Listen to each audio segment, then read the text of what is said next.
دوستوں، کیا آپ نے کبھی دیکھا ہے کہ ایک گھر جہاں سب کچھ ٹھیک چل رہا ہو اچانک اختلافات اور جھگڑوں کا شکار ہو جاتا ہے؟ کیا آپ نے ایسے لوگوں کو دیکھا ہے جن کی بیماری کی کوئی وجہ نہیں ملتی لیکن وہ دن بدن کمزور ہوتے جاتے ہیں؟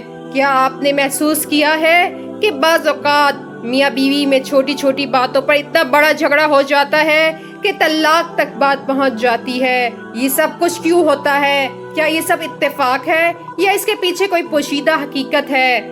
جی ہاں، آج ہم بات کریں گے ایک ایسی حقیقت پر جسے اکثر لوگ محض وہم سمجھتے ہیں، لیکن قرآن نے اسے حقیقت بتایا ہے، اور وہ ہے جادو اور ٹونا۔ جادو کیا ہے؟ لغوی اعتبار سے جادو کے معنی ہیں ایسی پوشیدہ چیز جو حقیقت کے خلاف دکھائی دے اور عقل کو دھوکہ دے۔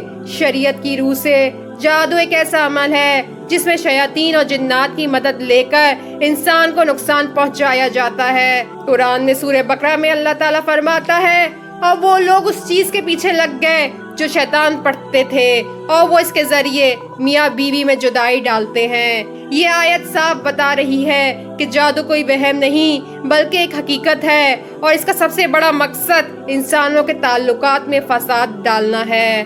جادو کے اثرات یہ ہوتے ہیں: اچانک بیماری، ڈاکٹر کو کوئی وجہ نہ ملنا، جسمانی کمزوری یا بار بار درد، وزن کا غیر معمولی بڑھ جانا یا گھٹ جانا، نفسیاتی اثرات، بے چینی اور ڈر، بار بار ڈراؤنے خواب آنا، خاص طور پر سانپ اور بچھو نظر آنا، بلا وجہ غصہ یا نفرت، معاشرتی اثرات، میاں بیوی میں نفرت اور جدائی، کاروبار یا نوکری میں رکاوٹیں، رشتہ داروں میں بگاڑ اور تعلقات کا خراب ہونا، روحانی اثرات، نماز اور قرآن میں دل نہ لگنا، ذکر و عبادت سے دوری، دل کا اندھیرا، غمگینی اور مایوسی، یہ سارے جادو کے اثرات تھے۔ اسلام نے ہر بیماری کا علاج بتایا ہے، اور جادو کا علاج بھی صرف قرآن و سنت میں ہے۔ ایمان اور توکل، سب سے پہلا علاج اللہ پر کامل یقین ہے۔ جادو اللہ کی مرضی کے بغیر اثر نہیں کر سکتا۔ نبی کریم صلی اللہ علیہ وآلہ وسلم نے خود صحابہ کرام رضی اللہ تعالیٰ عنہ پر دم کیا اور بتایا، قرآن پڑھ کر پانی پر دم کر کے پینا اور غسل کرنا فائدہ مند ہے، یا کسی دیندار عالم سے رجوع کرے۔ اگر کسی پر جادو کے اثرات شدید ہوں تو خود بھی قرآن پڑھ کر علاج کرے، اور ایسے عالم دین یا مولد سے رجوع کرے جو صرف قرآن و سنت کے مطابق علاج کرے۔ یاد رکھیں، جعلی پیروں، ٹونا کرنے والوں اور شرکیہ تعویذ دینے والوں کے پاس جانے سے مزید نقصان ہوگا۔ گھر میں سورہ بقرہ کی تلاوت کریں۔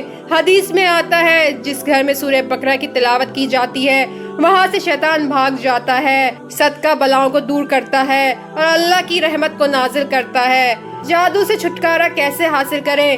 گناہوں سے توبہ کریں اور اللہ کی پناہ میں آئیں، صبح و شام کے اذکار پڑھیں، نیک لوگوں کی صحبت اختیار کریں، ذکر اور تلاوت کو اپنی زندگی کا حصہ بنائیں۔ خود کو جادو سے کیسے بچائیں؟ 5 وقت کی نماز قائم کریں، سونے سے پہلے آیت الکرسی اور معوذتین پڑھ کر دم کریں، گھر کو ذکر اور قرآن سے آباد رکھیں، حسد اور کینہ سے بچیں، کیونکہ اکثر جادو حسد کی بنیاد پر کیا جاتا ہے۔ میرے عزیز بھائیوں اور بہنوں، جادو ایک حقیقت ہے، لیکن یہ بھی حقیقت ہے کہ اللہ تعالیٰ کا کلام ہر جادو سے بڑا ہے۔ جو بندہ اللہ کی رسی کو مضبوطی سے تھام لیتا ہے، قرآن اور دعا کو اپنا سہارا بناتا ہے، وہ کسی جادو یا شیطان کے شر سے نہیں ڈرتا۔ کبھی کسی کو نقصان پہنچانے کے لیے جادو کا سہارا نہ لیں، ہمیشہ قرآن و سنت کے مطابق زندگی گزاریں، اور اگر جادو کا شکار ہو جائیں تو صرف اللہ کے کلام کے ذریعے علاج کریں۔ اب میں آپ سے ایک سوال پوچھنا چاہتی ہوں، کیا آپ نے اپنی زندگی میں کبھی ایسا واقعہ دیکھا یا سنا ہے